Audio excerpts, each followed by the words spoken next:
Assalamualaikum warahmatullahi wabarakatuh. Good morning, honorable judges, participants, ladies and gentlemen. Welcome to the competition of the fourth ASEAN International Student Competition, an event where bright minds gather to share ideas, insights, and creativity through the power of words. My name is Haruma, and it's my privilege to serve as your moderator for today's competition. I will guide you through this exciting event, ensuring a smooth flow and keeping the enthusiasm alive throughout the session. This competition is not merely a platform to showcase writing skills, but also an opportunity to raise awareness about sustainable development goals. Through essays, participants have explored diverse perspectives, providing us with valuable insights and innovative ideas. Before we begin, I would like to extend our deepest gratitude to our judges, Mr. Muhammad Wahid Ibrahim, MSc from Universitas Muhammadiyah Magelang, Mr. Kun Hisnan Hajran MPD from Universitas Muhammadiyah Magelang. Your expertise and dedication will be instrumental in evaluating the participants fairly. Before we begin, let me introduce the amazing teams participating in today's competition. We are thrilled to have a total of 7 teams joining us.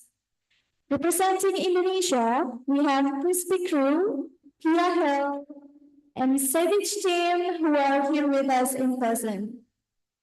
Joining us offline as well, we are honored to welcome Beyond Barriers team from Thailand.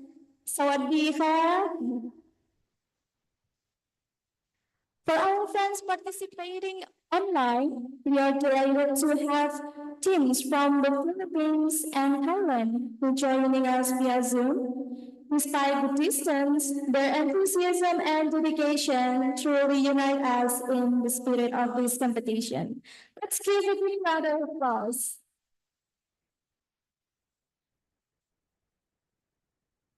Okay, now let me briefly explain the rules of this competition. Number one, each participant will have 10 minutes to present their essay. Number two, after the presentation, there will be five minutes Q&A with the judges. Number three, scoring will be based on content, delivery, originality, and alignment with the theme. Okay, I think everyone is already ready to present their essay. So without any further ado, let us begin the competition. To kick things off, I would like to call our first participant. Please welcome the barrier team.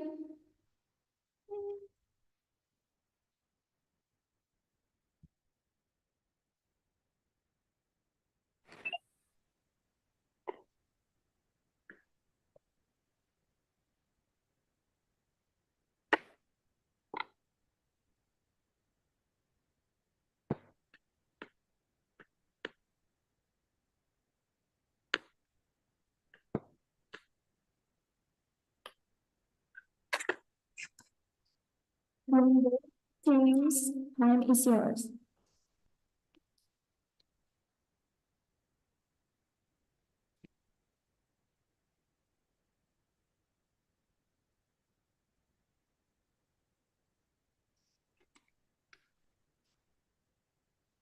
Good morning, ladies and gentlemen. Welcome to our essay, From West to World Beyond Barrier.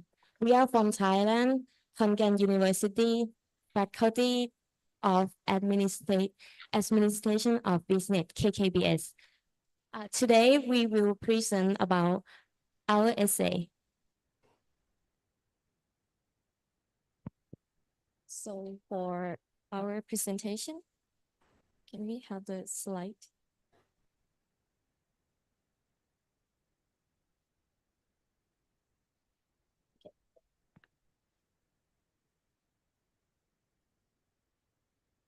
Yes, yes.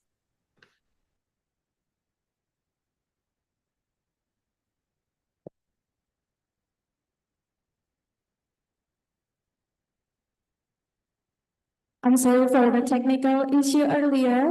Thank you for the patience and understanding.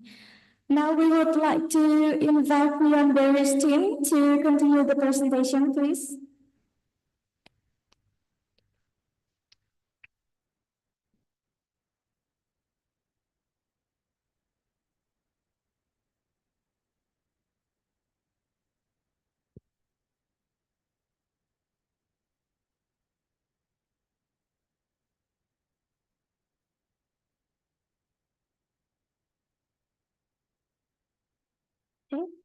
Good morning, ladies and gentlemen. Welcome to our essay from West to World. We from KKBA Khon Business School, Khon University, Thailand. สวัสดีค่ะ My name is Vimalin Kamril. My name is Dalita Bunchai, and we have remembered they joined via Zoom from Thailand. วิรดาขำช่วงแอนมนัญชยาศรีเมืองแก้ว Next slide, please.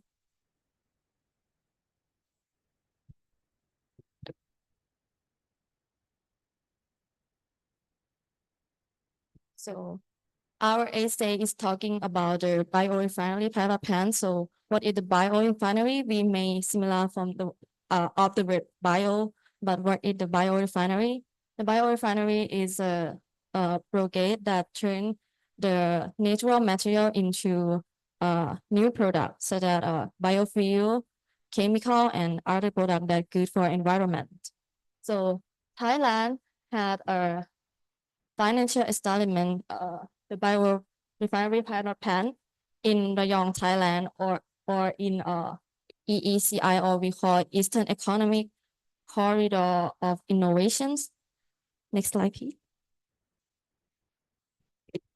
This is the Sustainable Development Goal that related to our essay. The first one is the Goal 7, that the most important one that we think is related to our essay is the affordable and clean energy. It's talking about the biofuel that gonna be alternative to fossil fuels. And the next one is zero hunger.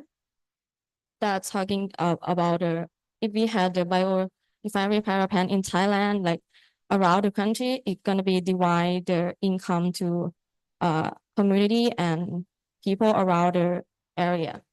And the next one is Goal 6, clean water and sanitation. If we bring all the waste that are in the river, like if we have the project to turn the waste into new product, the waste is not going into the river, and it's the water is going to be not bad, and we can consume it. And the last one is Goal 9, talk about infrastructure. The biorefinery power plant is the special facility of Thai government that we build it in terms of support sustainable economic under the biocircular green economic model, the national agenda. Okay, next slide, please. Yes, for this slide about Thailand's biorefinery strategies, biomass utilizations, bioconversions processes provide a sustainable approach to biomass utilizations, enabling conversions to agricultural residues and waste into the biofuels, bioplastic, and other value products. Energy security and contribute to a rural development, create a new income streams and jobs opportunities into the biomass processing. Circular economy in Thailand achieving a 60% recycling rate by 2030, reflecting a commitment to a circular economy and responsible consumptions. Next slide, please. For the PTT Global Chemical Rules, as we know PTTGC in Thailand, investment about 30 billion baht for renewable energy projects by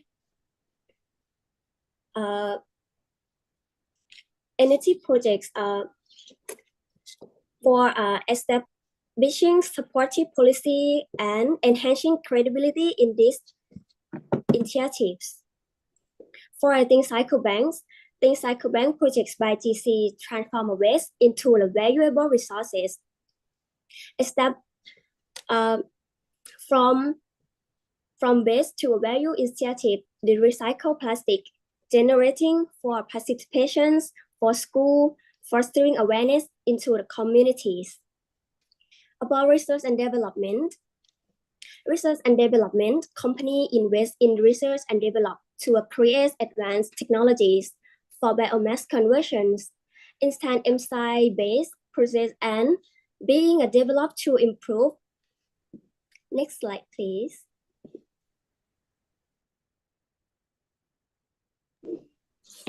For the international comparison about Thailand and Norway, Thailand bioconversion strategy focus on utilizing agricultural residues to bolster rural development, while Norway emphasized advanced technology derived from its forestry and marine resources to reduce carbon emissions. Both countries illustrate how distinct national contexts shape bioconversion strategy and their contribution to sustainable development. Next slide, please. For Thailand Sustainable Resources Processing Sector, Thailand Sustainable Resource Processing Sector presents an exciting opportunity with the potential by harnessing our abundant biomass resource estimate at approximately 25 million tons annually, and improving technology, we can convert agricultural waste into valuable products like biofuel, bioplastic, and biochemicals. For about pilot project and providing a financial support for small medium-sized enterprise, we call SME, can spark innovations and create jobs opportunities. And green job, the Thai government had a set goal to increase the number of green jobs to 1 million by 2030, which aligned with our ambitions into the sustainable resource processing.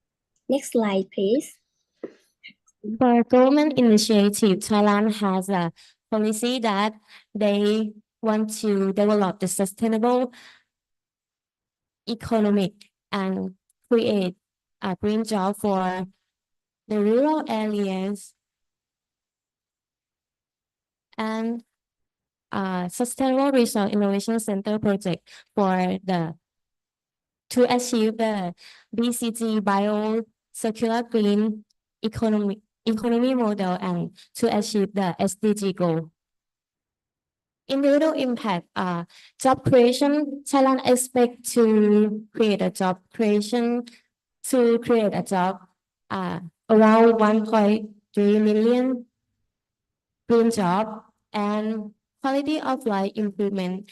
They will easy to access the green energy and has a career to live their life. Human resource development, TTTGC, they have a policy to combining with the educational institution to give the knowledge about biochemical to drive the bio industry.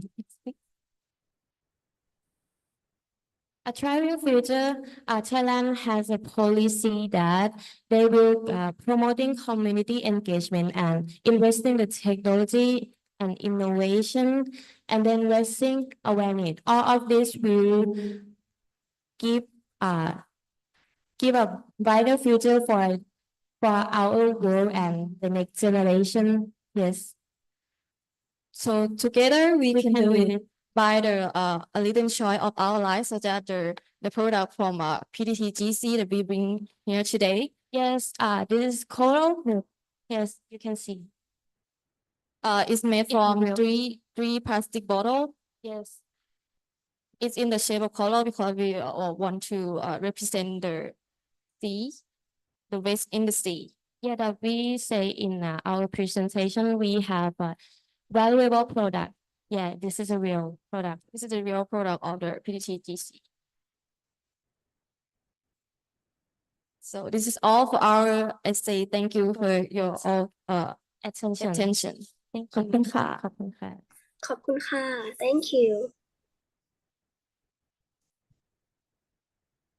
Okay, thank you for the amazing presentation from Beyond Barrier teams. Now, I would like to invite our esteemed judges to share their feedbacks or ask any question from the team. The judge, time is yours.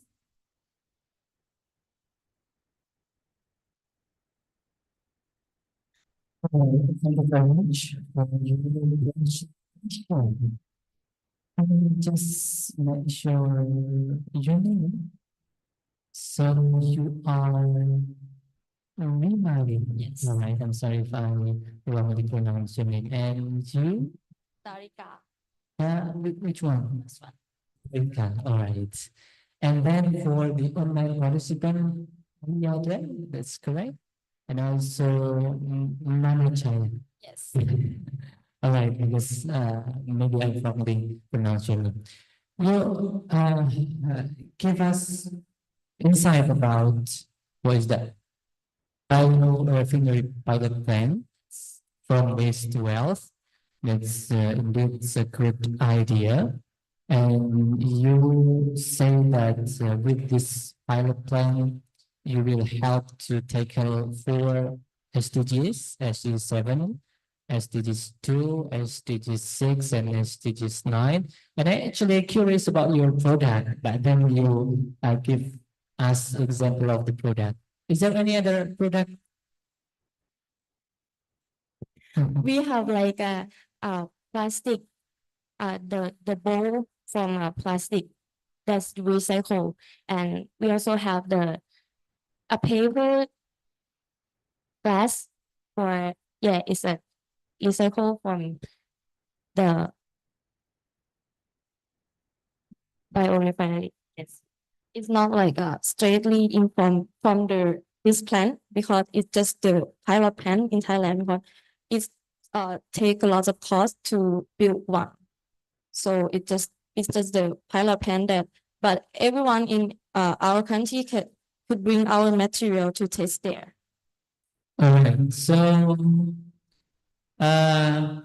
apart from the plastic one, I mean, if I see your first slide, there is a vegetable waste there. So, what kind of product resulted from the vegetable waste? Or you just, yeah, could you please bisa kembali ke slide pertama? Yeah, you said that this made from plastic bottles. Yes. But then the first slide, yeah, that's vegetables waste, right? That one? This one? No, the up one, the top right. Yeah. I mean, because you, Because the biorefinery use it use a lot of type of material as a source Yeah. of the process. all right. So So, it's not just plastic. all right, it's not only plastic. It's not And, all right. So, do you have a plan to create another product like chemicals, maybe, or biomass energy from a biorefinery, or just this product for now?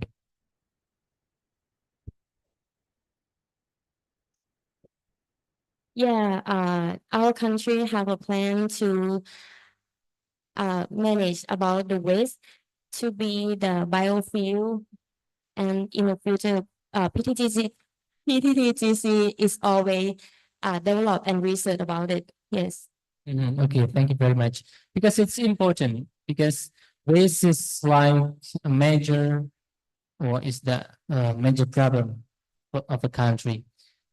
Tomorrow, actually, we'll have a tour session to maybe Borobudur Temple or another place, and you may see a mountain of garbage, a mountain of trash near the Borobudur Temple. So I would just say that, yeah, you may be surprised that near the Borobudur Temple there is a mountain of garbage. So I think that's a good idea, and maybe my country or in the nation can, what is that, take advantage or can sharing with you, with Thailand about this program or pilot project. For me, I really love idea. We from Thailand, right? And yesterday we go to the Jakarta and we have like the airport has a lot of garbage that's separate the recycle. Yeah, it's very good. Yeah, it's very beautiful design. Yeah, I appreciate it. All right, thank you very much. I also hope, we all hope that people can, yeah, separate the garbage. So even the bin is separate, but sometimes, yeah, we just throw everything in one. Yeah, I hope that it will be, yeah, better to for everyone to separate. Yeah, we have that bins. I mean, for organic and then unorganic and etc. Thank you very much. Oh, okay.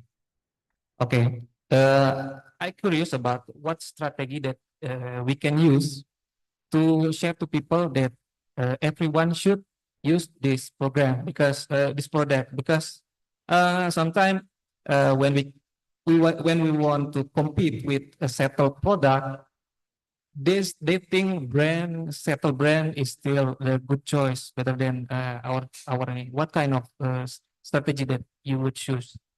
I think now the sustainable product is a trend in around the world because we have the uh greenhouse problem in our atmosphere. So I think everyone should be aware about this one.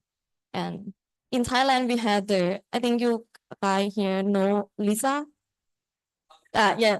She wear the Thai design, the Pipachara brand that the all the dress made from the recycled plastic. So I think everyone now here now right now are all awareness about this.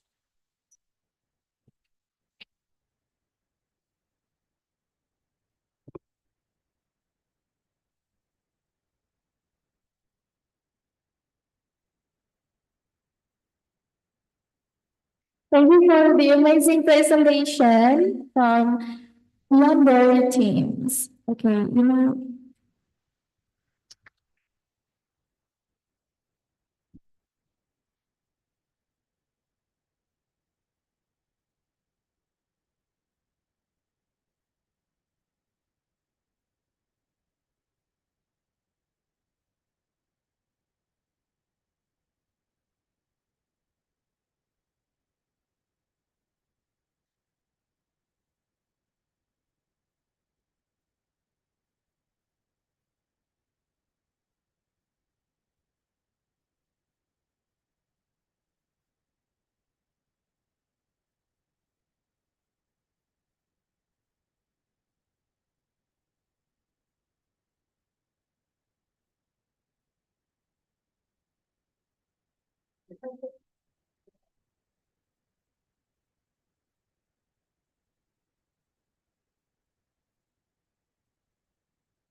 let's move on to the next team who are here with us in person. Please welcome Crispy Hill team.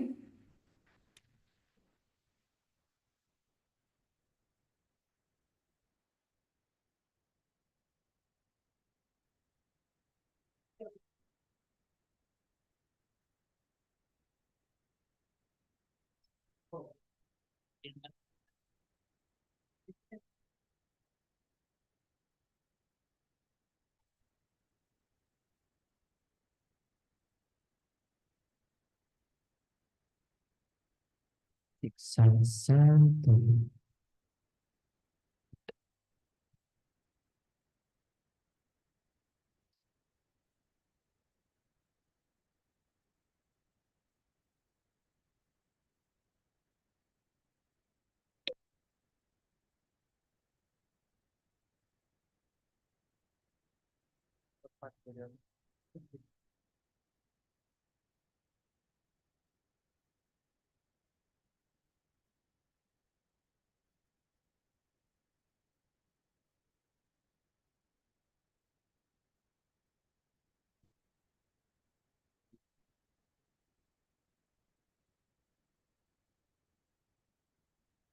Okay, for this crew team, time is yours.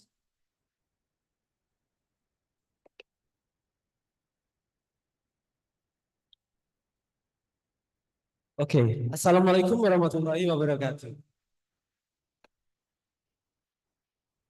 Good morning, ladies and gentlemen, and the honorable judges. Let me introduce ourselves. My name is Bintang. This, I am Anissa Dwi Adinda. And I am Hana Kamila Tunabila. who will be the presenter of our team Crispy Crew. Okay, on this occasion, we will share some ideas that we have discussed as an ongoing plan. Let's start now. Okay, Asia is the largest region for the production and use of cooking oil, and with Indonesia, Malaysia, and China being the main producers. Next. Used cooking oil is harmful to health if used without special treatment, as it can trigger degenerative disease. In addition, careless disposal of used cooking oil can cause water and soil pollution and disrupts the ecosystem. Unfortunately, the public awareness about this impact is still low. So, Jelantah Bank is here as a community-based solution to the management of used cooking oil. The bank not only buys and collects the cooking oil, but also process it into products such as soap, biodiesel, aromatherapy candles, and fertilizer. The program itself supports the achievement of the SDGs, including 6 SDGs, clean water and sanitation, 11 SDGs, sustainable cities and communities, and 12 SDGs, responsible consumption and production. Okay. Operational process of the Jelantah Bank is first, collection of used cooking oil, carried out by officer who comes to the customer or customer who comes to the bank. Second, over. There is two options. One is by voluntary, free or in exchange for product. Two, sell or buy. In exchange for product equivalent to the value of the bank Jelantah or like cash. Next. Jelantah Bank educates and encourages communities to protect the environment while strengthening the circular economy. With the collected of used cooking oil processed into products such as soap, aromatherapy candle, laundry soap, biodiesel, and fertilizer. The first product is laundry soap. As you can see, we are bringing it now. This is product made by our team, laundry soap, but also can use for hand washing.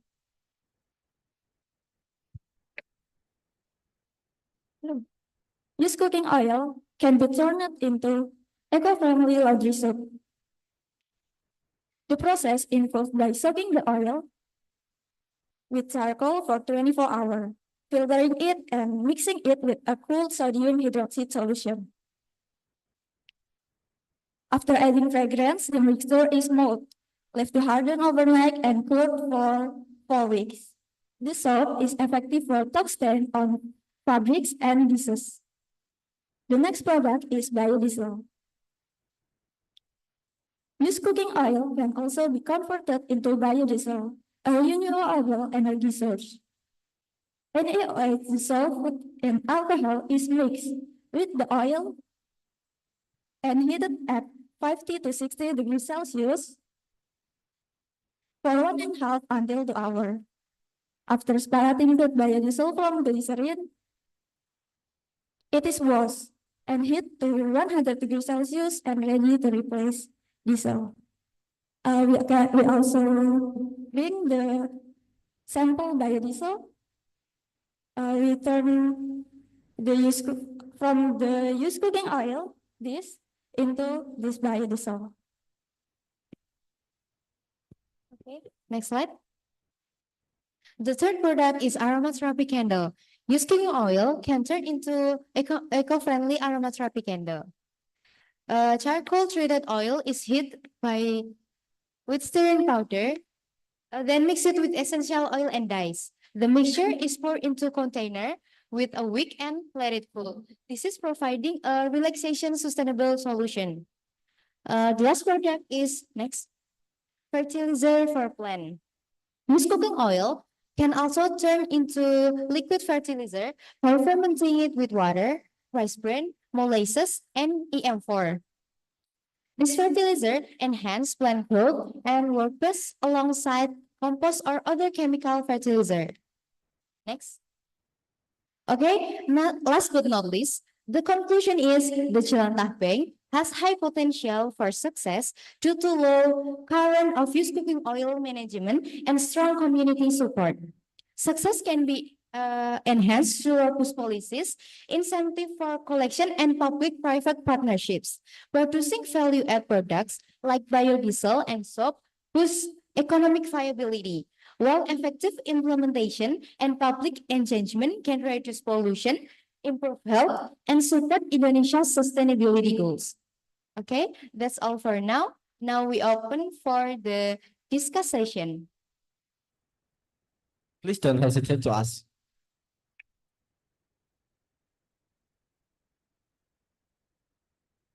Okay, check. Okay.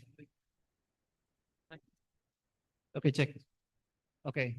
I'm a little bit gravitated to your product is product soap, right? I see it like a prototype because when we smell it, it smells a little bit weird, right? Uh, uh, Previously, you claim that this soap will get rid of few diseases, right? You said like that, right? Have you been used the process like R&D process? Because I'm a little bit worried that the claim come from not a standard process. So have you make a R&D process, something like that, that make sure that it is safe for every people that will use it?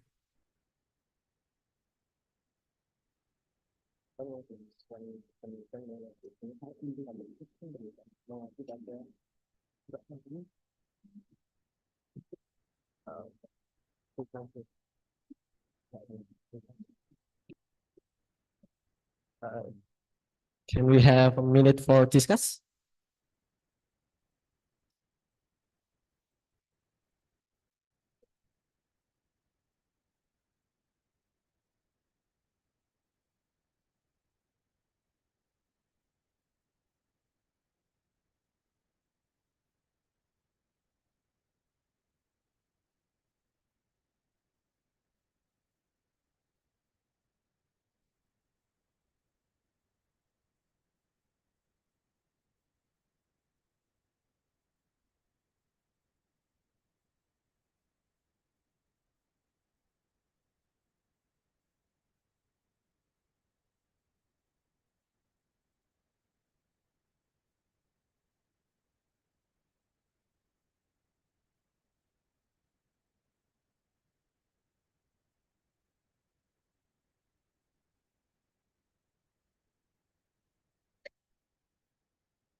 Okay, we we have never examined the standardization process, but our project is being we make the product by the refer to previous research. Like there were so many research using the used cooking oil to hydrolyze the syrup. Yeah, so we have never examined it, but we make it reverse by the previous research work. And it's literature, international literature.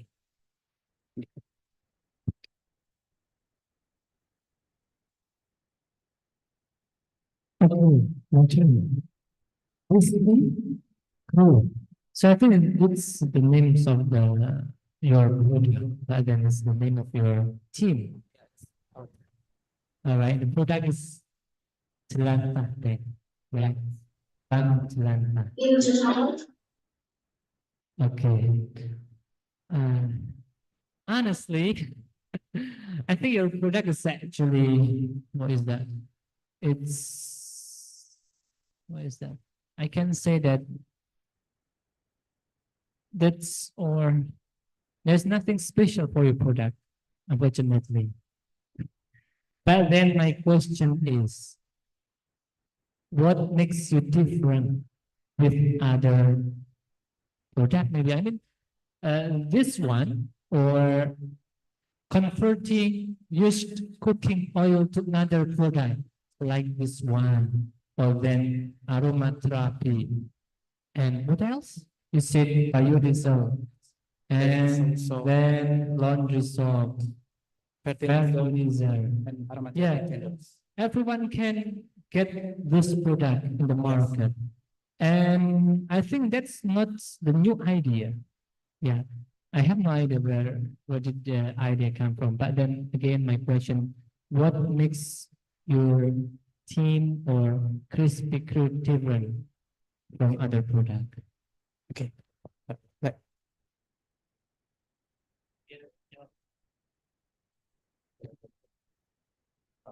Okay, what makes us different is actually our method. That if other people make these products as a personal, we make it for the public use, and we trying to make the Jelantah Bank to improve the community's awareness about the impacts of the ecosystem. let me add a little. We are focused on the Bank Jelantah. So we support the communities to make economic circular, not focus on the product. So we are focused on the system that people will give us their waste cooking oil, and we can barter it with, we can trade it with our product or money. Okay, and that's our focusing.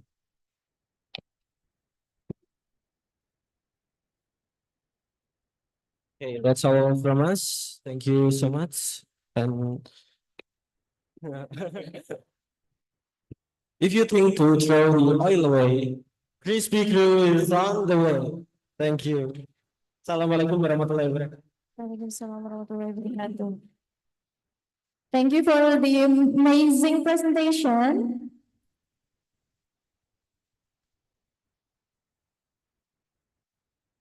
Now let's move on to our third participant who are also ready over there.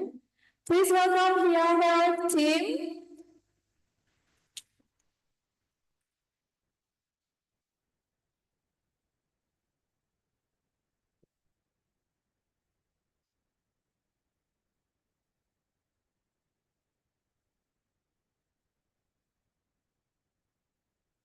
Okay, you guys only have 10 minutes to present your presentation. Okay. Okay, time is yours. Bismillahirrahmanirrahim. As Ibn Sina once said, there is no disease that cannot be cured except laziness. There is no remedy that is useless except for lack of knowledge. Assalamualaikum warahmatullahi wabarakatuh. The honorable of jury, it is a great honor for us to be here today. We are the Hia Health team. On this occasion, we are to please present our creative essay titled Hia Health, an application to improve the quality of life for people with HIV/AIDS by implementing psychological well-being and physical self-care. With your kind permission, we would like to begin our presentation.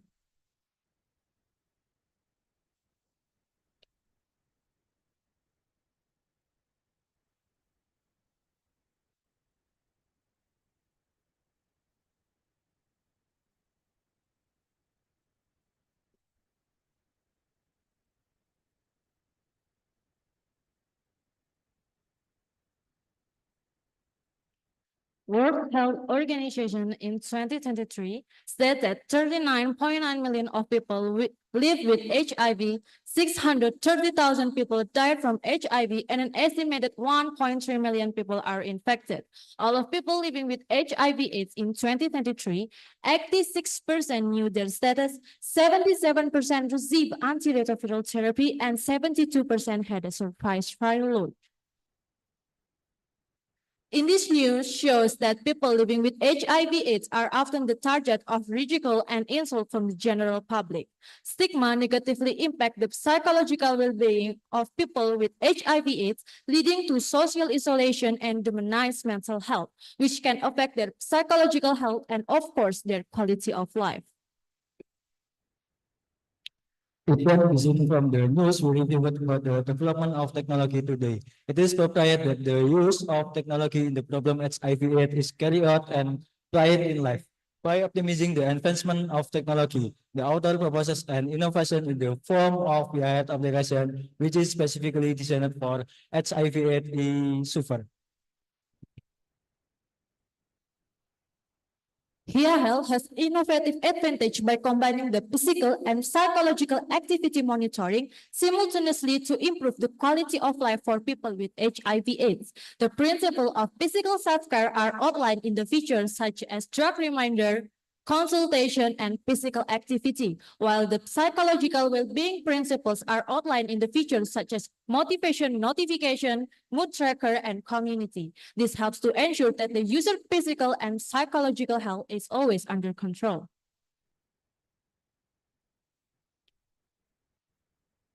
This first image presents an initial view of Hia Health. Furthermore, the user already has an account. The user will be directed to the login page to fill in the username and password. However, the user does not have an account. The user are registration page to fill in the username, email, birthday, password, and phone number. After that, the user are directed to the home page with a display of 4 submenus: medication reminders, consultation, physical activity, and mood tracker. motivational notification will appear every day to increase psychological spirit. Medicinal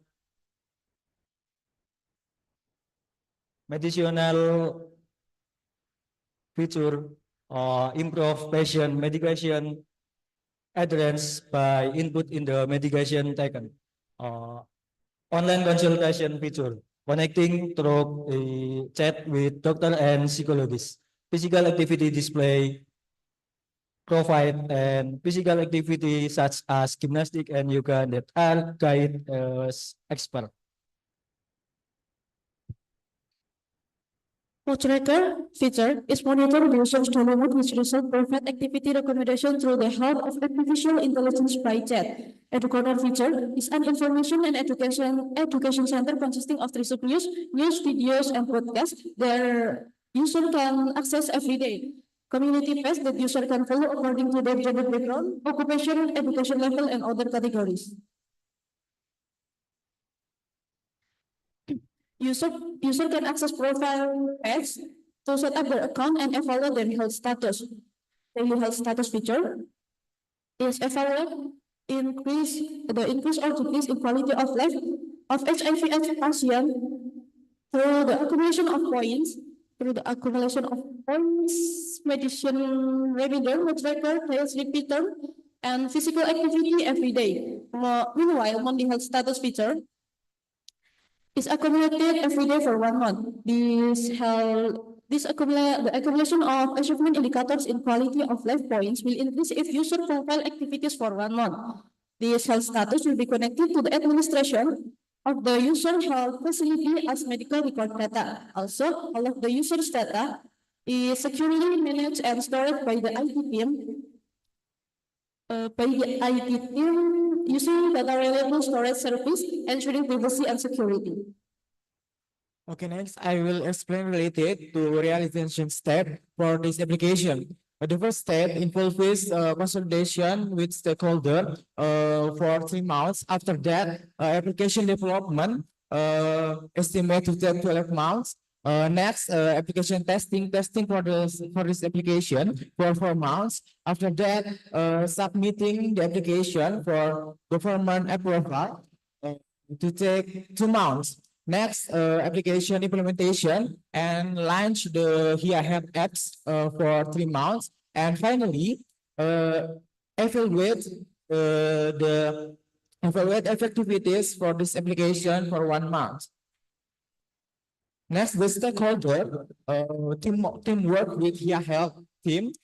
The first IT expert who handle to development and maintenance. After that, service providers consisting of internists, clinical psychologists, HIV/AIDS community and activists, aerobic and yoga instructor, and nutritionists.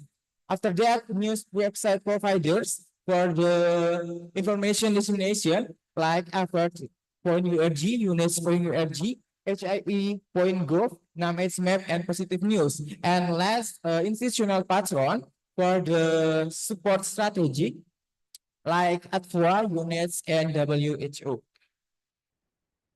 So the conclusion are, first, this application hold the principle of applying psychological well-being and physical self-care. Second, the application of psychological well-being and physical self-care in Here Health can help improve the quality of life of user in optimizing their life to be more prosperous. And last, the improvement in quality of life line with the implementation third SDGs, especially indicator 3.3.1 and 3.4.2, which focus on good health and well-being.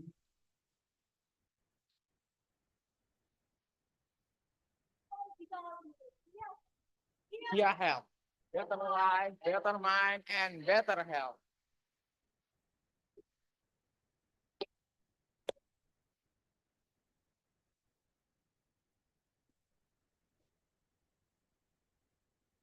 Thank you for the amazing presentation.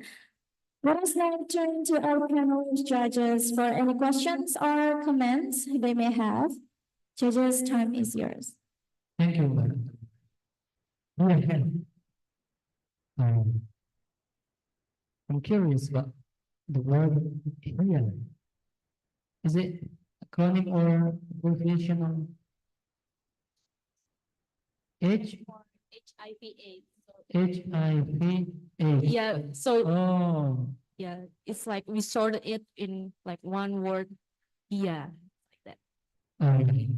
So the question for me is, have you created a prototype for the application, or you just have a plan? Have you created a prototype for the application? Okay, so our Here Health is still innovations about the application, so we still haven't made the proper prototype. It's just like innovation. All right. So I suggest that you have to make it faster. I mean,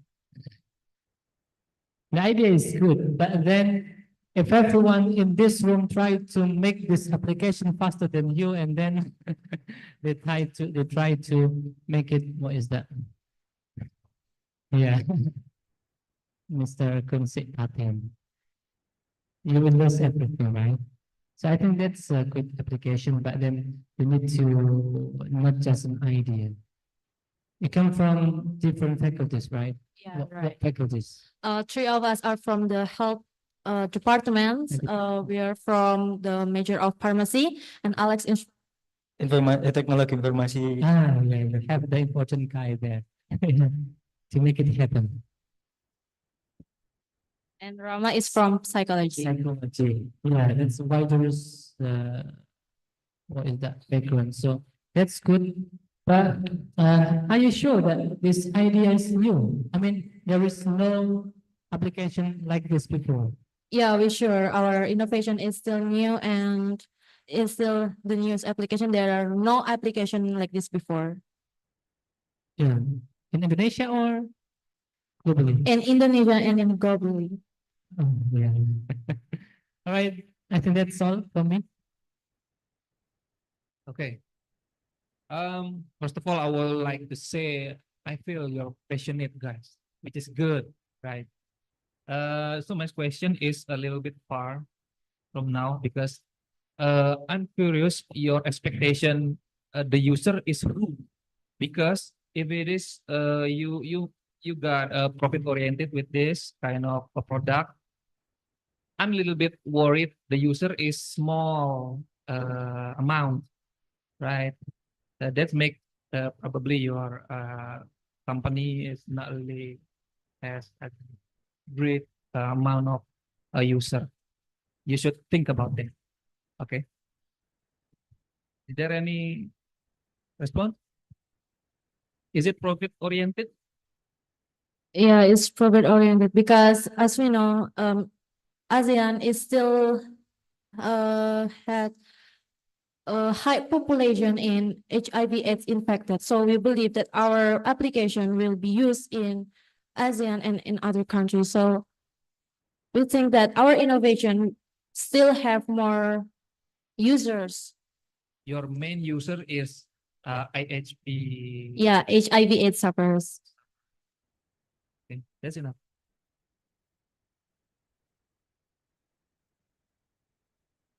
Thank you for the amazing presentation. Please, please give applause. Okay, for your hosting, please. Thank you. Thank you so much.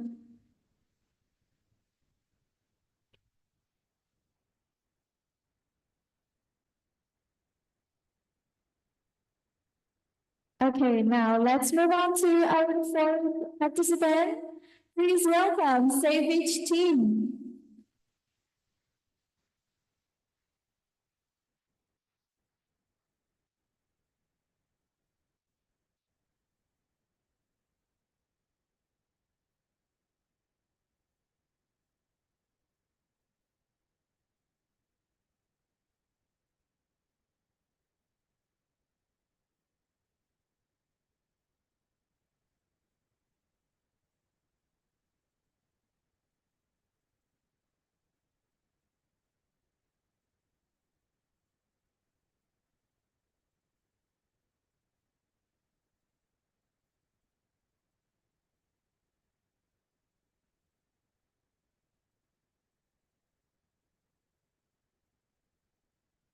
Okay, are you ready?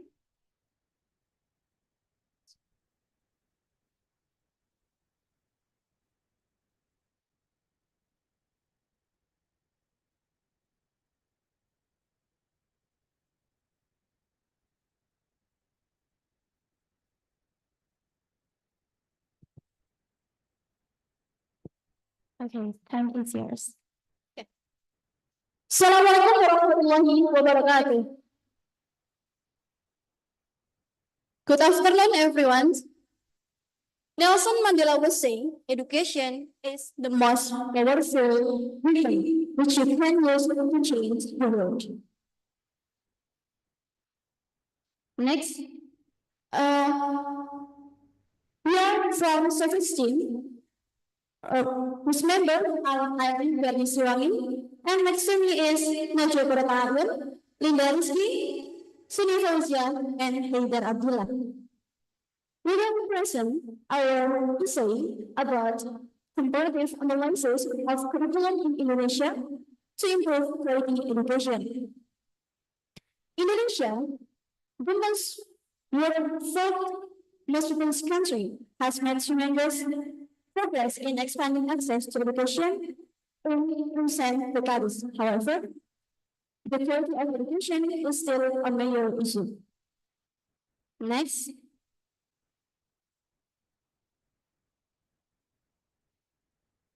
This essay will discuss the Fourth Sustainable Development Goals, which is about the quality of education. According to SDGs, quality education is to ensure inclusive and quality education and to promote lifelong learning opportunities for all. Next. One way to achieve this goal is to improve the curriculum. It's a plan for learning. Therefore, what is to know for process learning and the development of the individual has been a shaping of a curriculum. Curriculum goals are still not being achieved in Indonesia, so this pressure has a direct impact on education and learning. One way, in Indonesia, there are a number of problems related to curriculum implementation, including the first one is teachers' lack of participation in curriculum development, and the second, the community resistance to review and fully sign the minister changes, and then teachers' abilities and shortage. Next, there are various curriculum have been implemented in Indonesia. The first one is Practice curriculum, and then curriculum.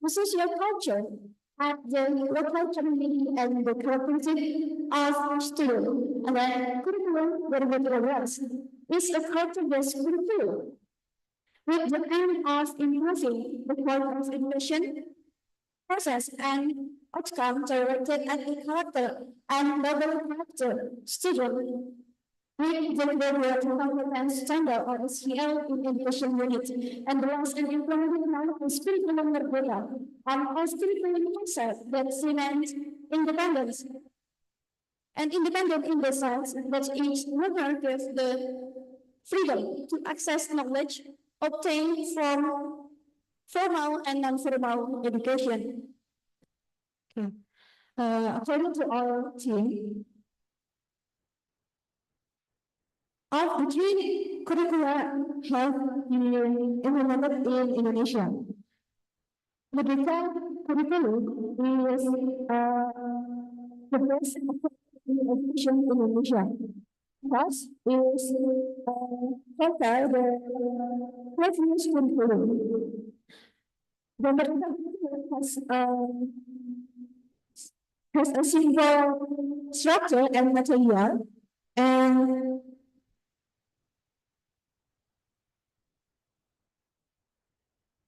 more independent, and then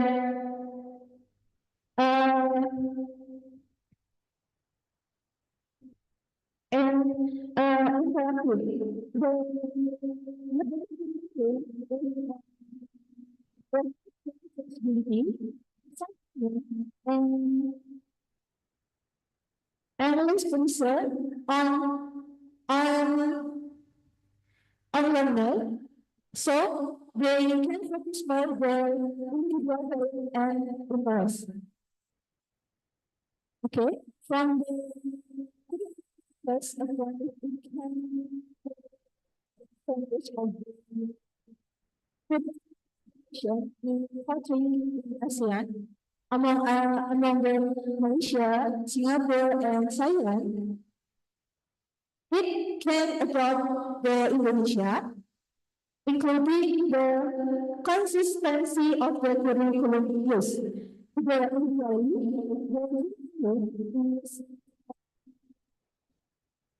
after actually 10 years in Indonesia, the curriculum changes every 5 years.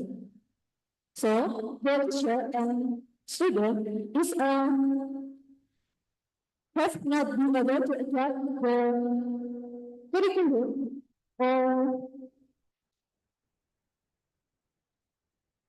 and it affects the quality of education in Indonesia. The second, facilities.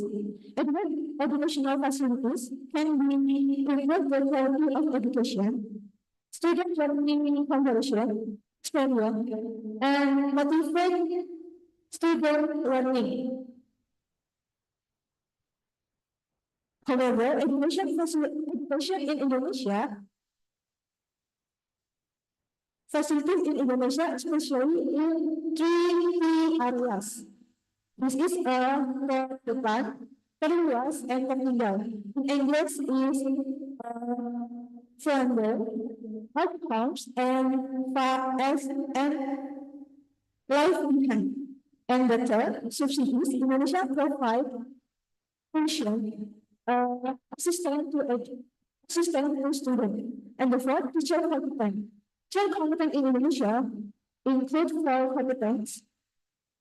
Namely, is pedagogy, personality, social, and professional. And the last, maintaining cultural value. Cultural value in education of Indonesia can be recognized into the education curriculum, including tolerance, and then diversity and inclusion.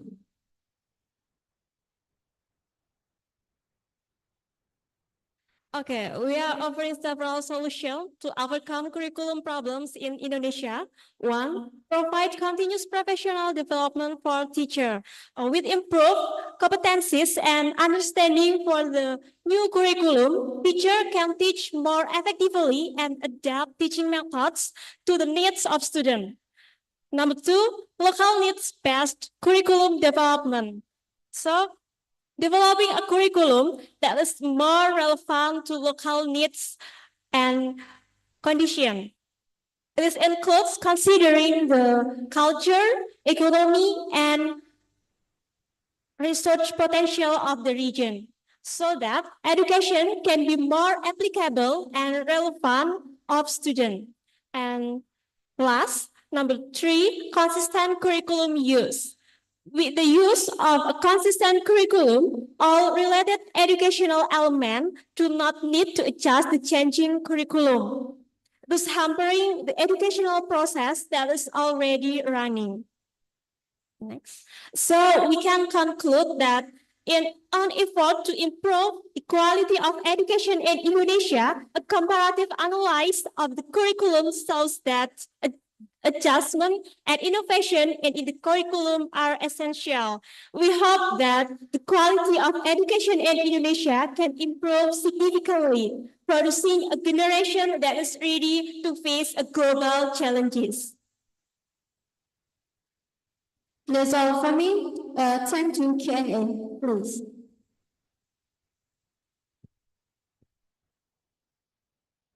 Okay, thank you, Savage team, for the inspiring presentation.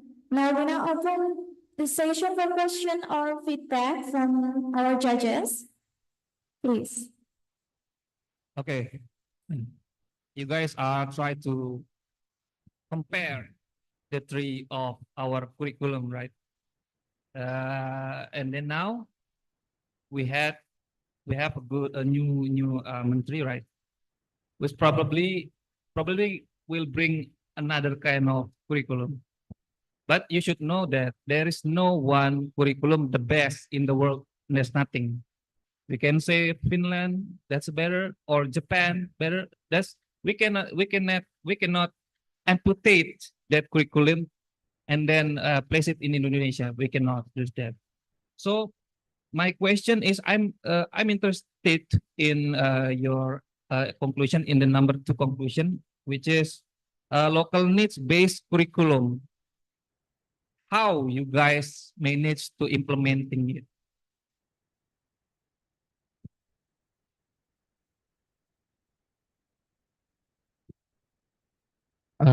Thanks for your question, and I'm trying to answer the question.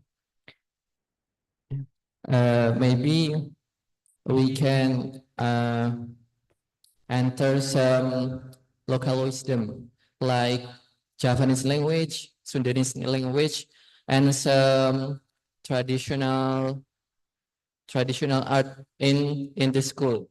So we think that it would be improve the motivation of students to take a part in the school, so they can more often attending the class. So that would be have a good impact for education in Indonesia.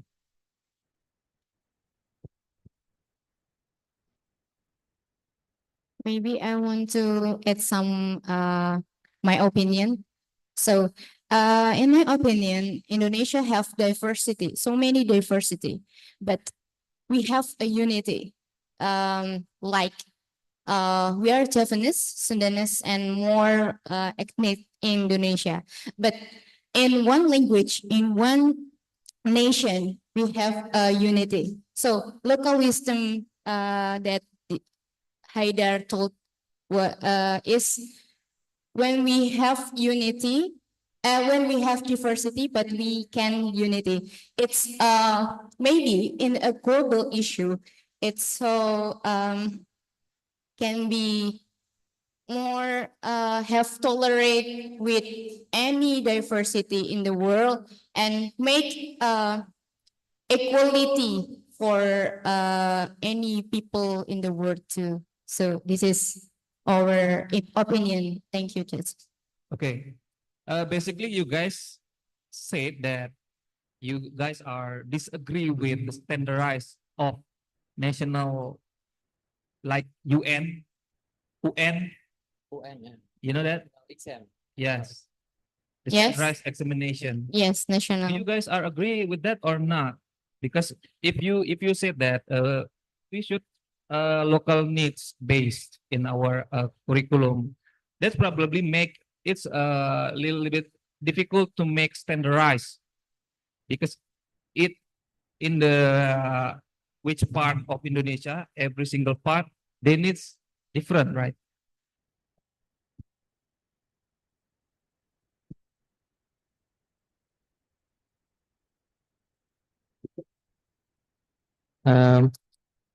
I think we think that national examination or UN is important because it's also like a competence standard for students who want to graduate from their school. Yeah, maybe that's. 17 best quality education or golden age nation. Thank you for Savage team for the inspiring presentation. We may have a seat. Thank you.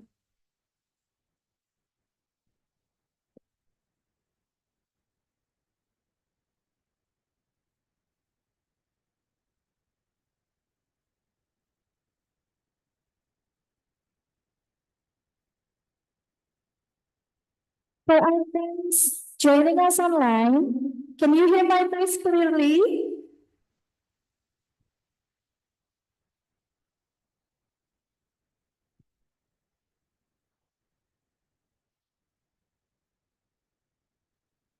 Hello, Skibidi team.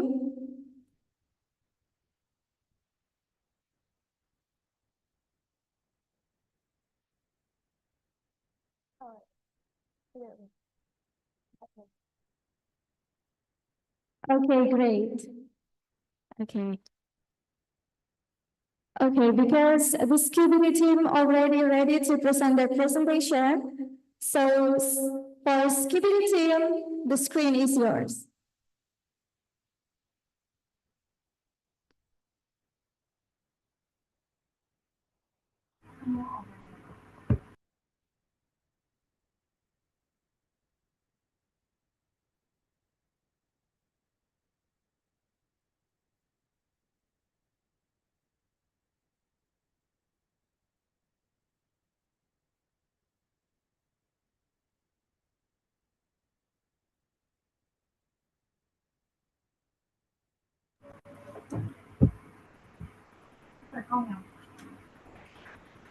Okay, we can start.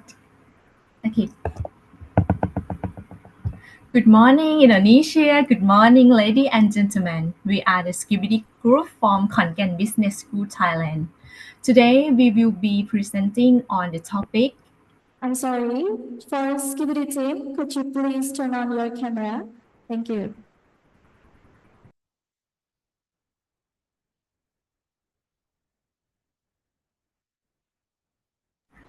I'm sorry, we cannot open the camera. The miss says, you cannot start your video because the host has stopped it.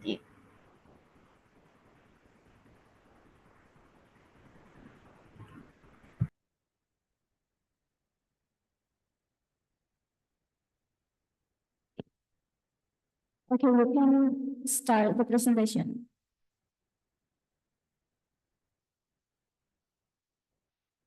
My host ต้อง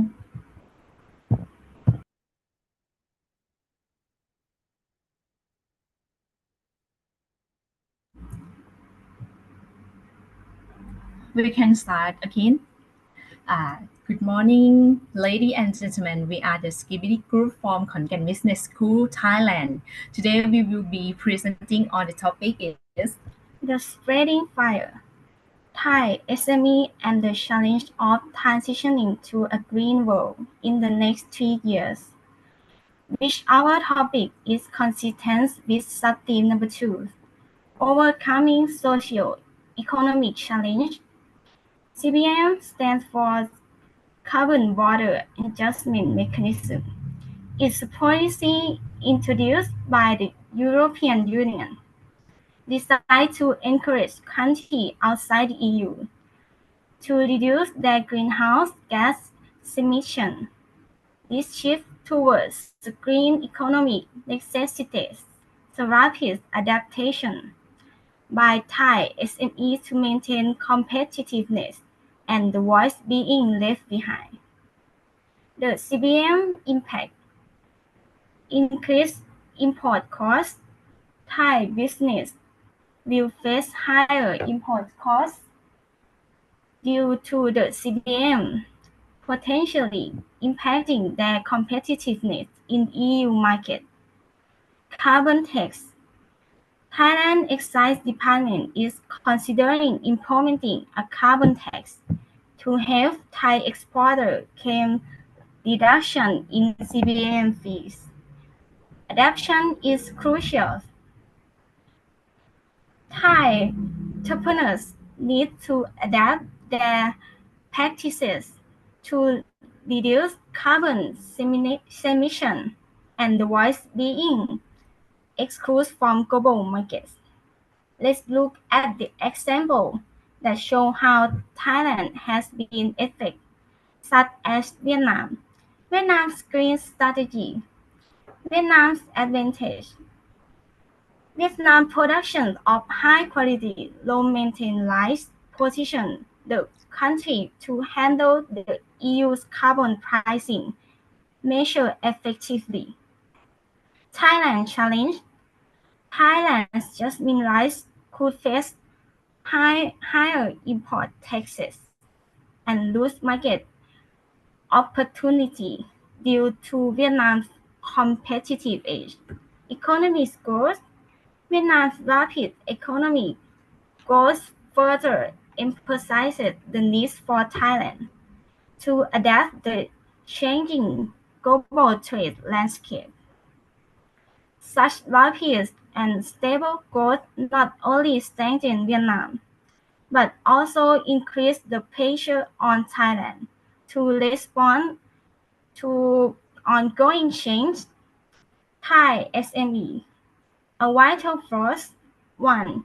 Economic contribution.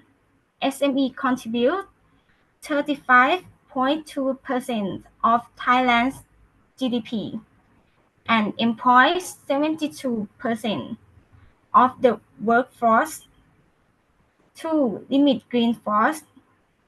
Despite their importance, the growth of registered green business in Thailand has been limited, represents on 0.4% of the registered legal entities. 3. Global market potential.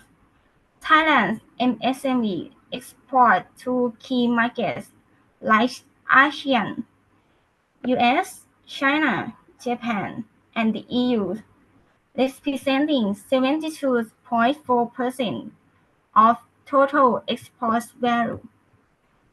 And the next slide, the urgent need for transitions, competitiveness, business that don't adapt to green standards will lose opportunity and hurt their position in the market. Quick adaptations is key. Sustainable productions, switching to sustainable practice is essential for SME to stay competitive and grow globally. Customer demand. Consumer and business now prefer eco-friendly products. Going green is necessary for success. Mr. Jirayus, CEO of BitCup, share his view. Carbon pricing, failing to adapt to green standards will raise costs due to higher carbon tax. Climate tech, SMEs need to invest in climate technology to meet environmental standards and consumer needs. Green finance, access to funding is increasingly tied to sustainability. SME not adapting with struggle to secure financial support, turning sizes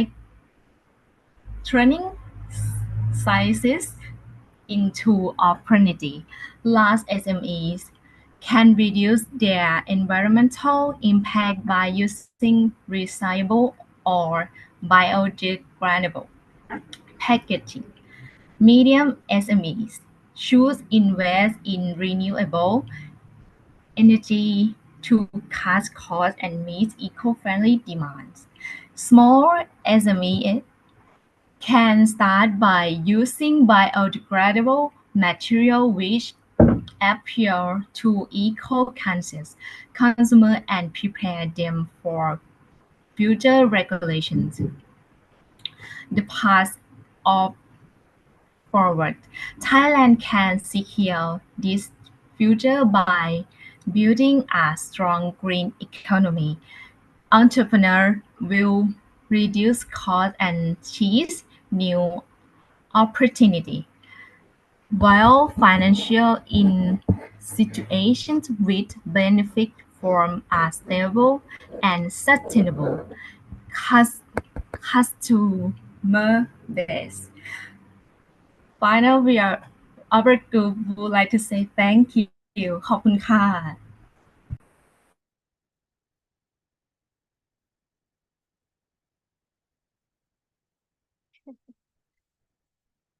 Okay, thank you for Skibidi team for the inspiring presentation.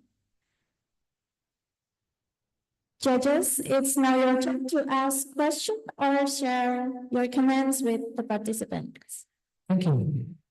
Skibidi. Skibidi, right? Can you hear my voice? We have what is that? 5 member here. Can you hear my voice? No? Check. I'm sorry, I cannot hear enough. You can Should I go to the microphone in front of the laptop here? I will just move here.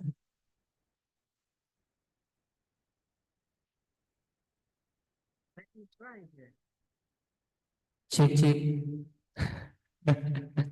How about now? Still?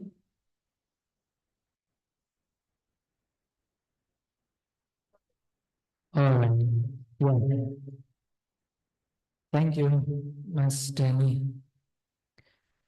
For Skibidi, I think they can hear us.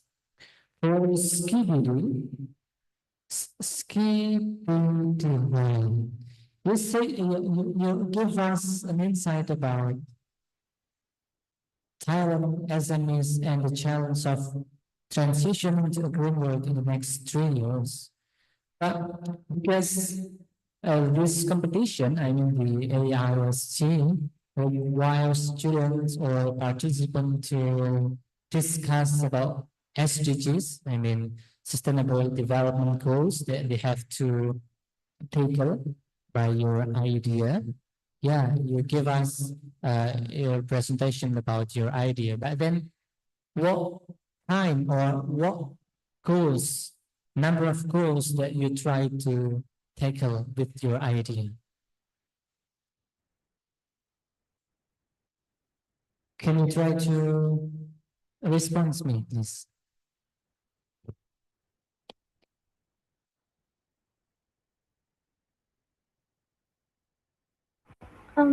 Sorry, the sound is not very clear. The mic, Yeah, besides can you again, please? Yeah, I will just try to write a comment in the chat box.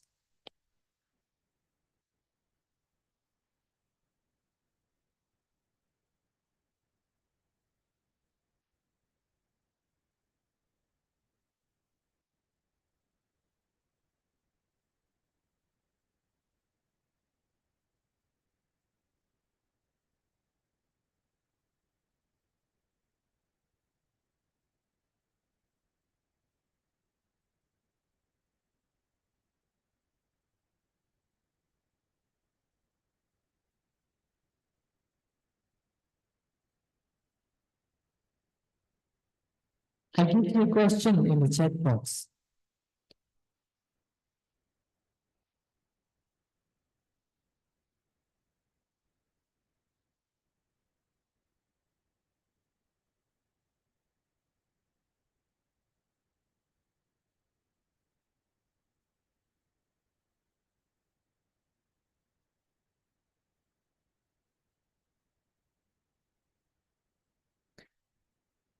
All right, Skibidi, I think there is a signal problem. I have no idea in Indonesia or in yours, but then because of the time limit, we will proceed to the next participant. But if you are willing to give your comments next time, yeah, time is yours, of course. Thank you.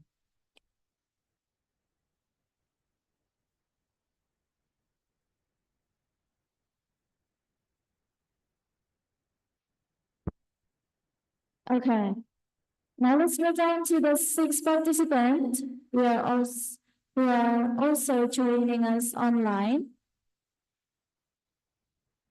For Rich Brothers team, are you ready?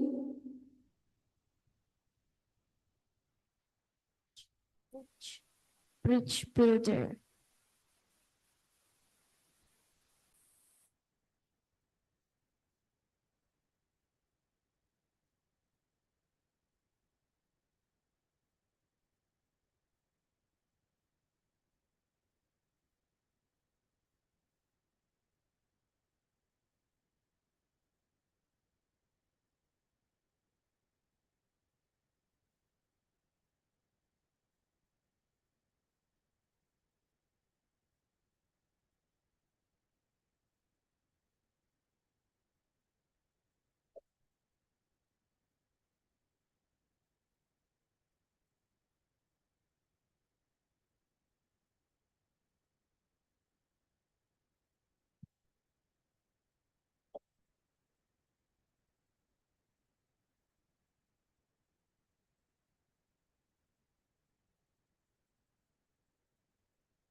Okay, for Rich Brothers team, time is yours.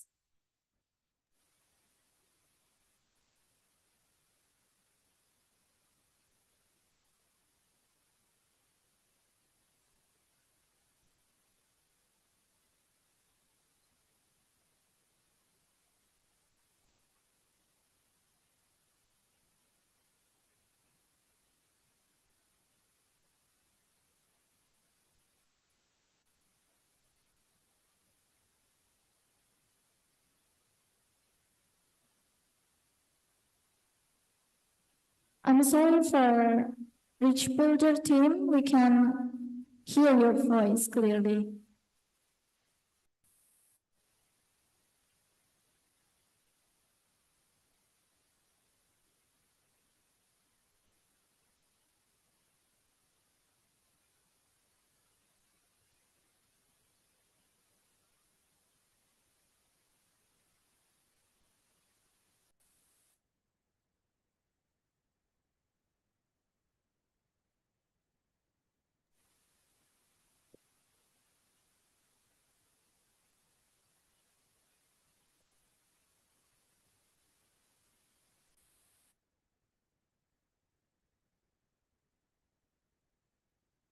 Rich Builders.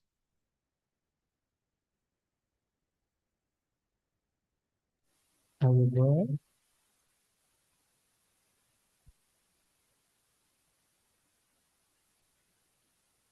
You can try to chat in the, what is that, in the chat box. If you hear me.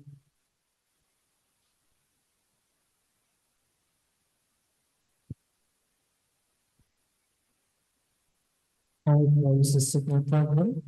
Dynamic. Is there anyone dynamic team there?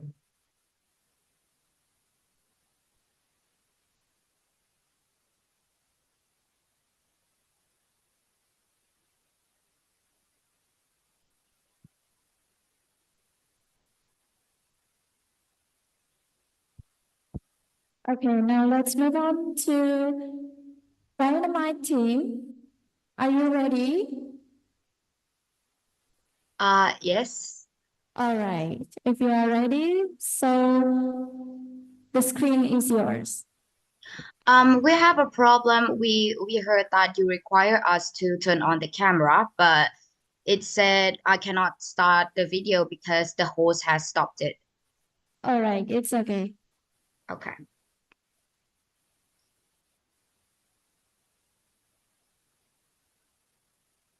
Just give me a moment to share my screen.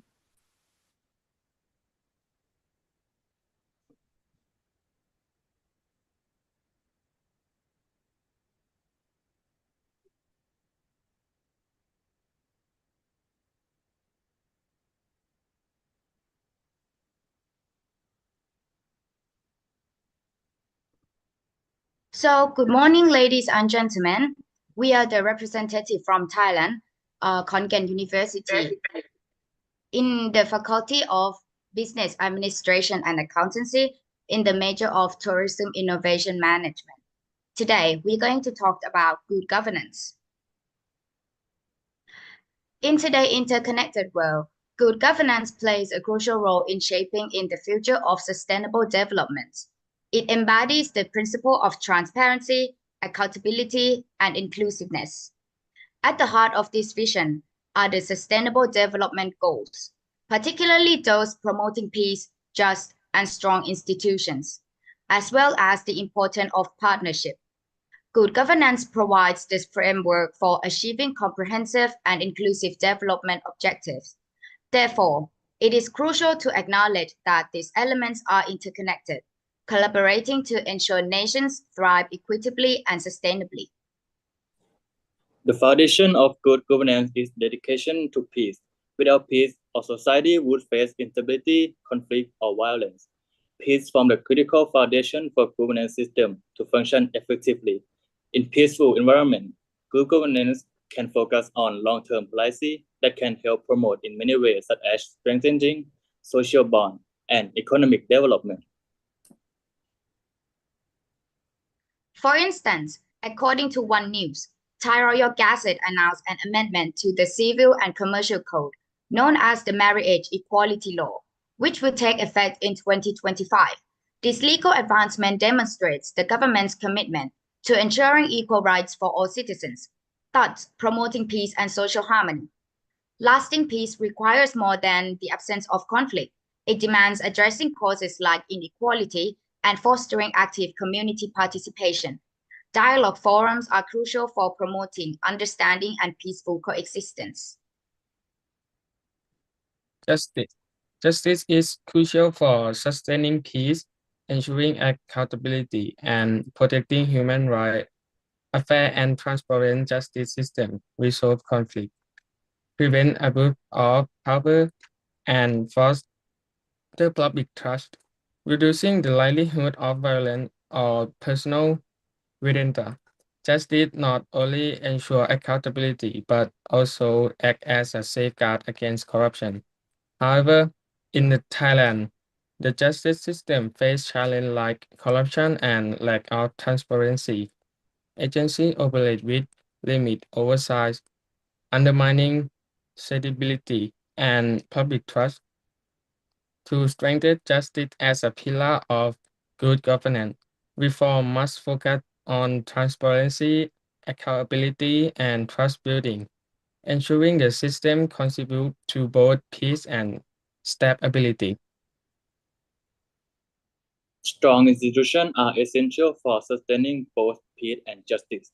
They ensure transparency, enforce law, deliver service, and manage resources effectively, fostering stability and public trust. Weak or corrupt institutions, on the other hand, lead to inefficiency, social unrest, and distrust, breaking down governance system. For example, in Norway, it is transparency and accountability institution ensure fair law and equal rights for all. Fostering public trust, Norway also collaborates with the UN and other international bodies to promote sustainability and peace.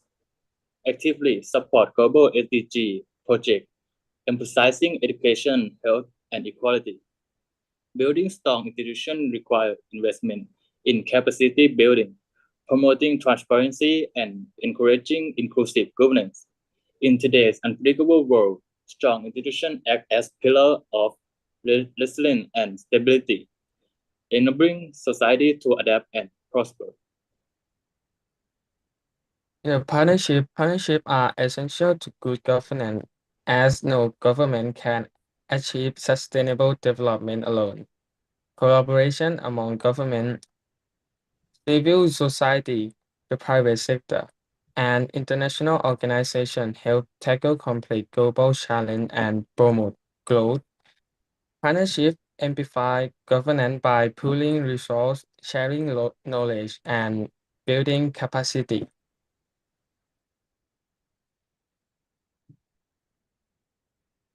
Public-private partnerships are key example, driving progress in infrastructure, education, and healthcare. Estonia e-government system highlights the impact of such collaboration. Over 99% of its public services are available online via the X-Road platform, ensuring secure data exchange, transparency, and efficiency. This system maintained resilience during the pandemic, demonstrating how partnership between the government and technology can transform governance and public service delivery. The features are digital identity, e-services, transparency, user-friendly, and strong security.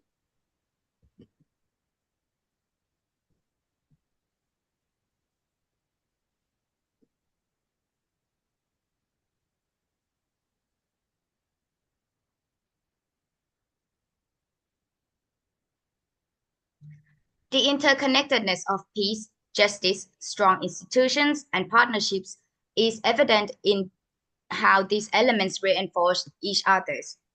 Peace ensures stability for institutions to function effectively, while justice prevents the concentration of power and ensure fairness. Strong institutions build public trust and sustain peace and justice.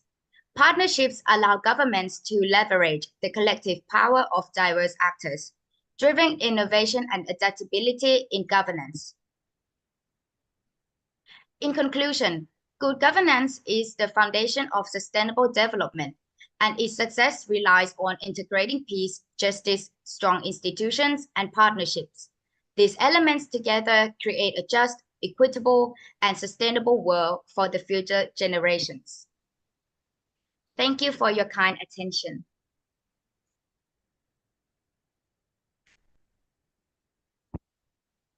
Thank you so Dynamite team for the amazing presentation.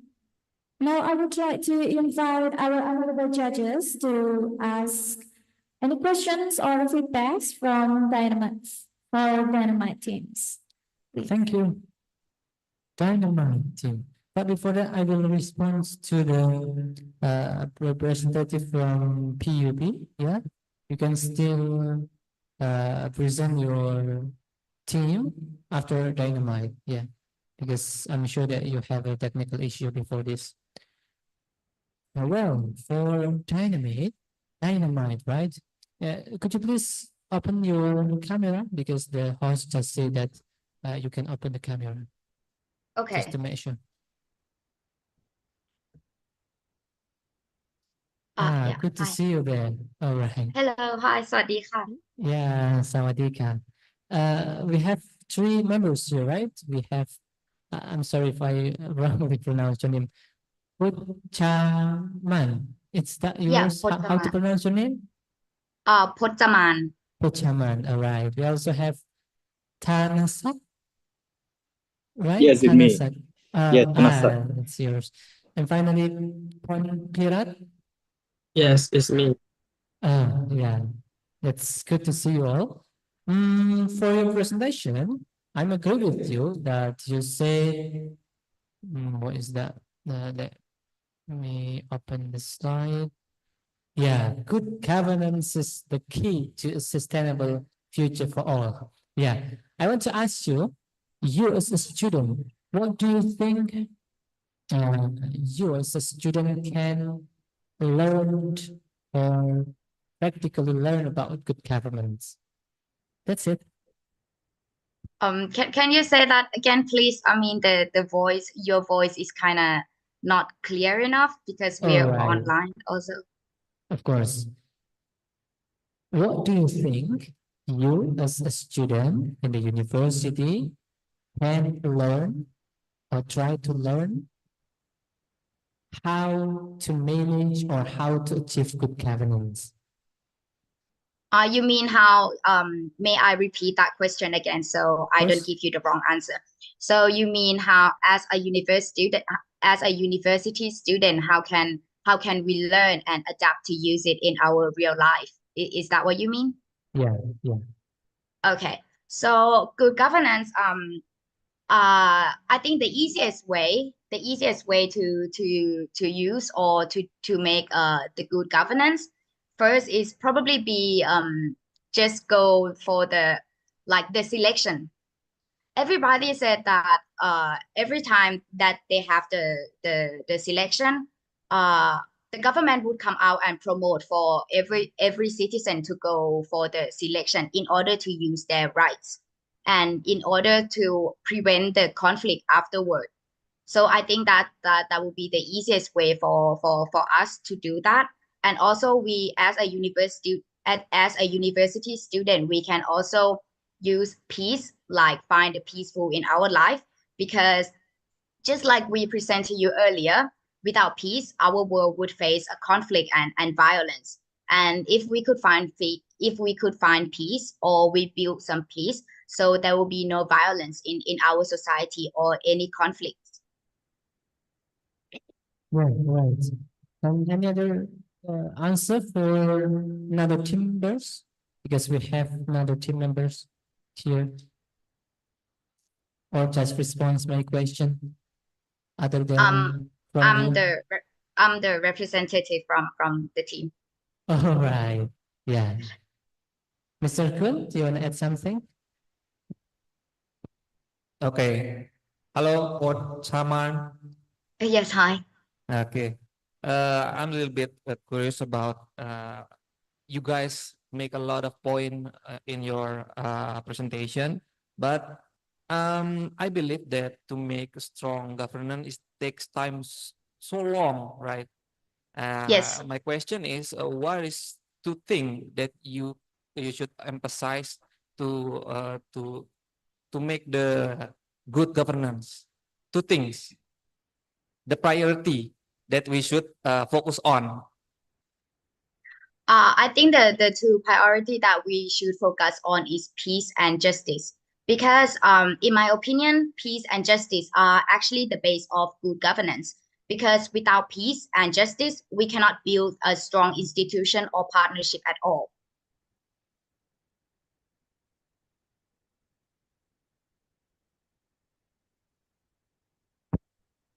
Okay, thank you for Dynamite team for your amazing presentation. Thank you ขอบคุณค่ะ ขอบคุณค่ะ Okay, let's move on to the next participants. For which brother team? Are you still there?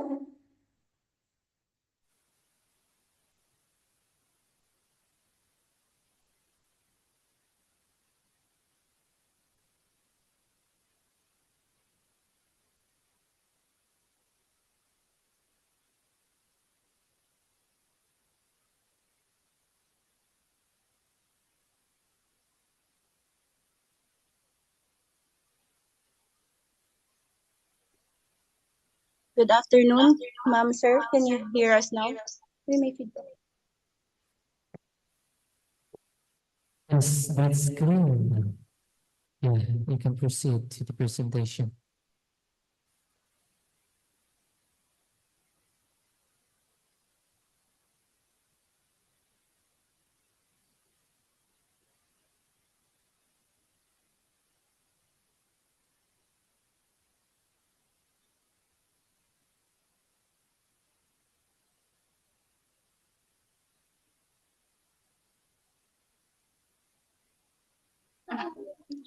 So, good afternoon, everyone. Our essay is entitled ASEAN at the Crossroads, a bold fight for equality, justice, and the future we deserve.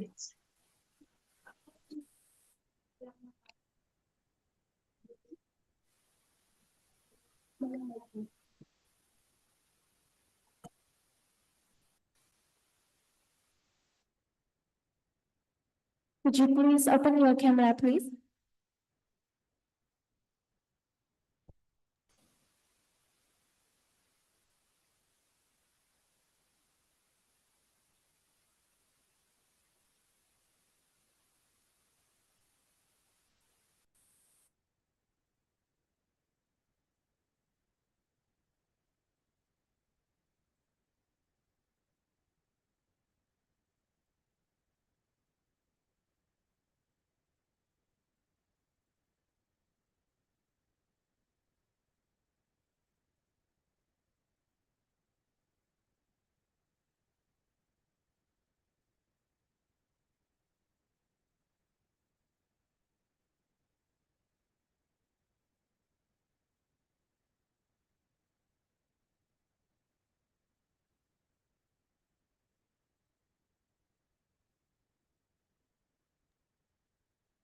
Pardon me, ma'am, sir, but there seemed to be a problem with our audio.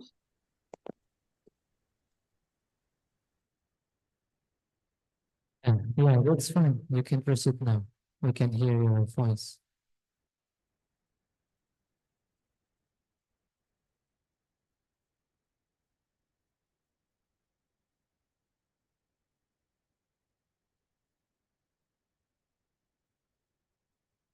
You can start now.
Sir, can you hear me now?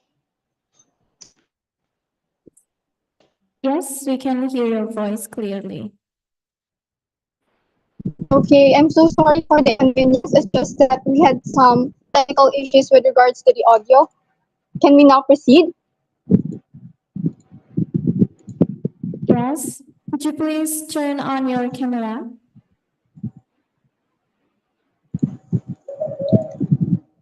I'm so sorry, ma'am, but I can turn on my camera.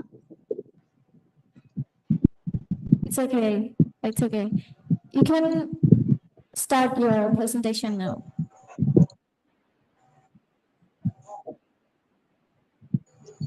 Okay. Good afternoon, esteemed judges and fellow participants. On behalf of our team from the Polytechnic University of the Philippines Ragay campus, we would like to extend our gratitude for this opportunity to present our essay, ASEAN at the Crossroads, a bold fight for equality, justice, and the future we deserve.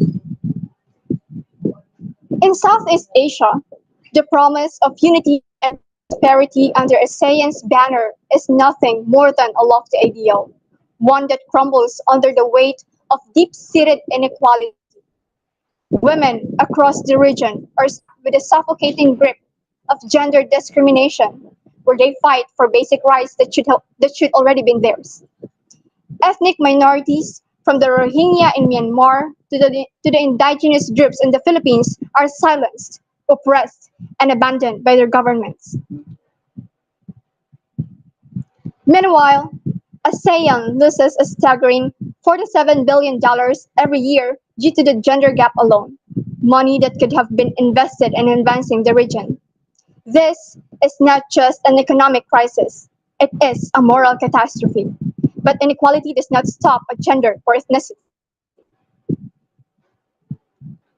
ASEAN's unity is threatened by the looming storm of geopolitical tensions, most notably in the West Philippine Sea. China's territorial aggression is not just a matter of national sovereignty. It is a direct assault on ASEAN's collective security and regional stability. As ASEAN nations squabble over these high-stakes disputes, the promise of peaceful cooperation rings hollow. The region's future hangs in the balance, and it is at risk of being undone by forces that ASEAN has failed to address head-on. So, what is ASEAN truly willing to do? Can it ever fulfill its mission of a peaceful, prosperous, and inclusive community while allowing inequality to fester unchecked? To salvage its future, ASEAN must abandon its complacency.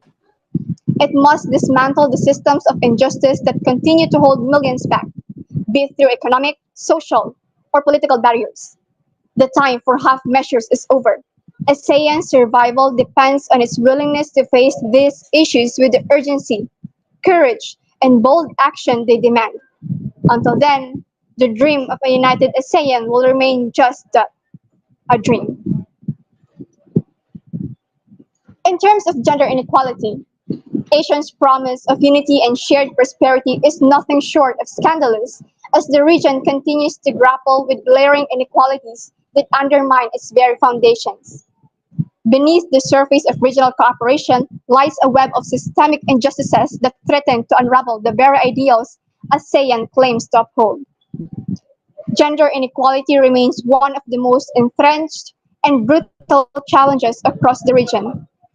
In countries like the Philippines, Indonesia, and Cambodia, women are still earning less than men for the same work, trapped in a vicious cycle of economic dependence.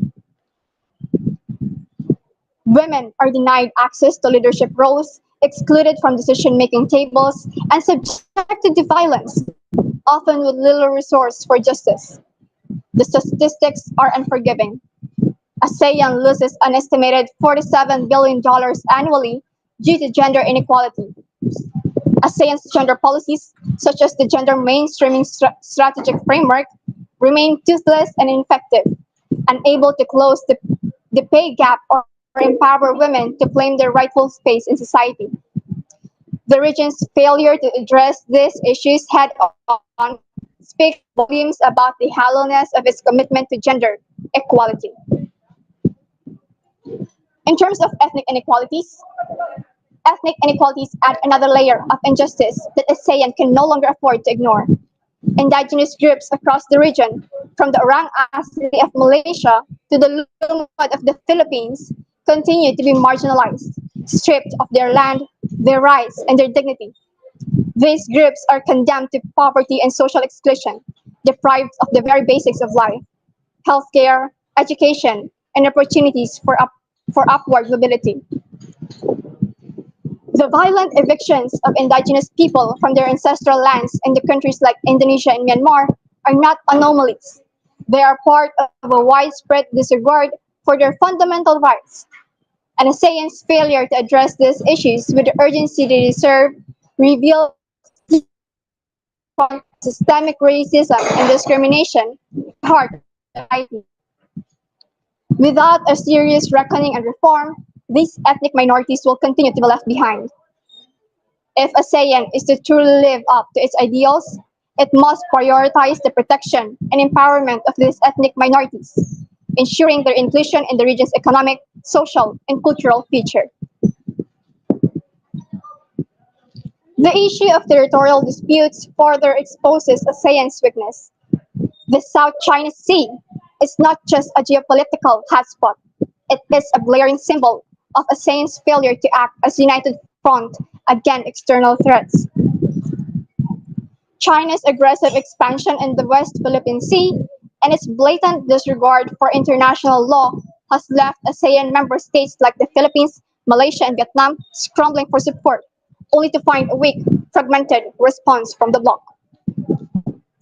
And despite the 2016 Permanent Court of Arbitration ruling under UN clause that invalidated China's claims, ASEAN has done little to hold China accountable, illegally expanding its reach, militarizing the region, and bullying smaller states into submission.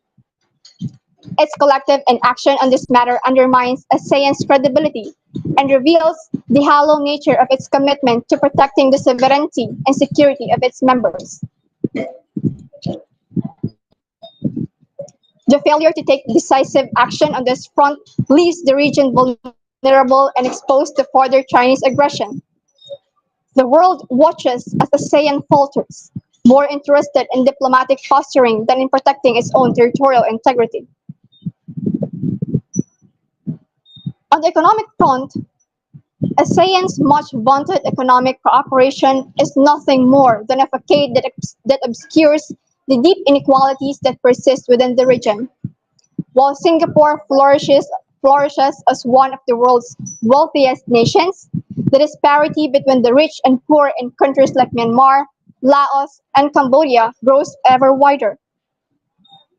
The so-called ASEAN Economic Community has failed to bring about the level of regional integration necessary to address these disparities.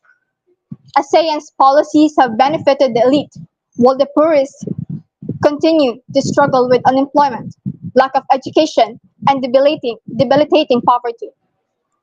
These countries remain trapped in a cycle of underdevelopment, where the promise of a single market is nothing more than a pipe dream for millions. Meanwhile, corruption remains rampant, and ineffective governance keeps the poorest members of ASEAN locked in a cycle of poverty and stagnation. The region's economic framework is broken, and without drastic reform, it will continue to deepen the divide between the haves and the have-nots. Similarly, the state of education in ASEAN is a ticking time bomb. While the region boasts impressive educational targets, millions of children, particularly in rural and ethnic minority communities, remain without access to quality education. In countries like Myanmar and Laos, the education system is a disgrace, with many children in remote areas having no schools to attend.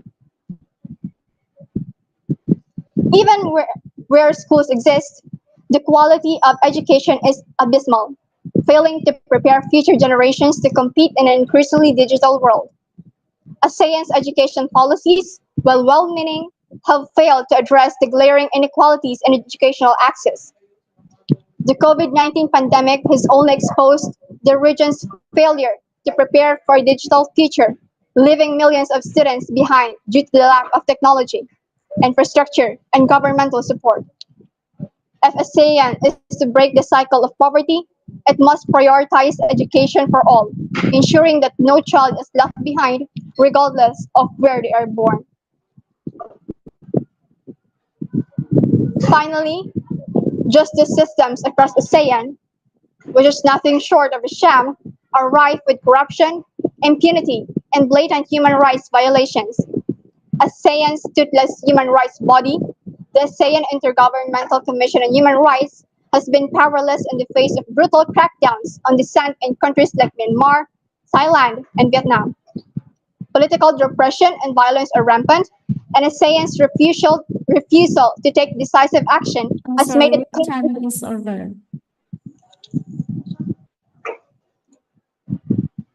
Now let's move on to the Q&A session. Judges, time is yours.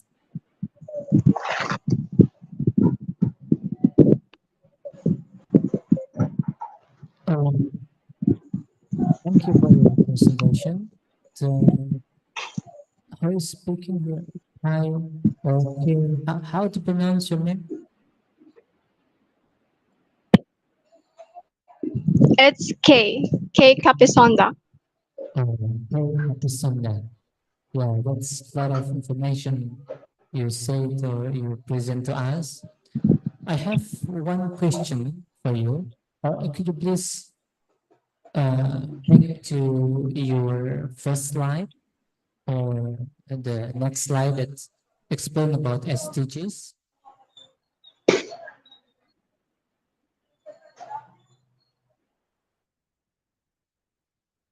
Could you please go to the first slide?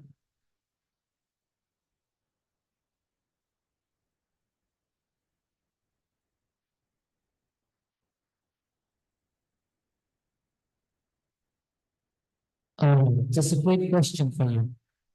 If just what goals from the Sustainable Development Goals that you want to tackle by your idea that you present? Could you hear my voice? All right, from PUP, Dr. Chinky, yeah, you raise your hand, please.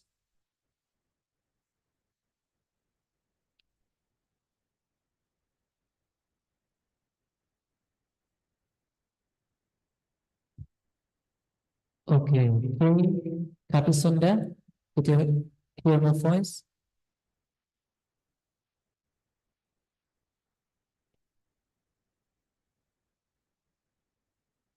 Yeah, no response?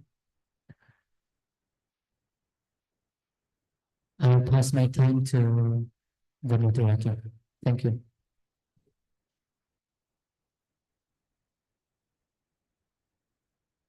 Thank you for all teams. Okay. Ladies and gentlemen, as we close today's event, I want to thank all participants, both offline and online, for their outstanding efforts and inspiring presentation.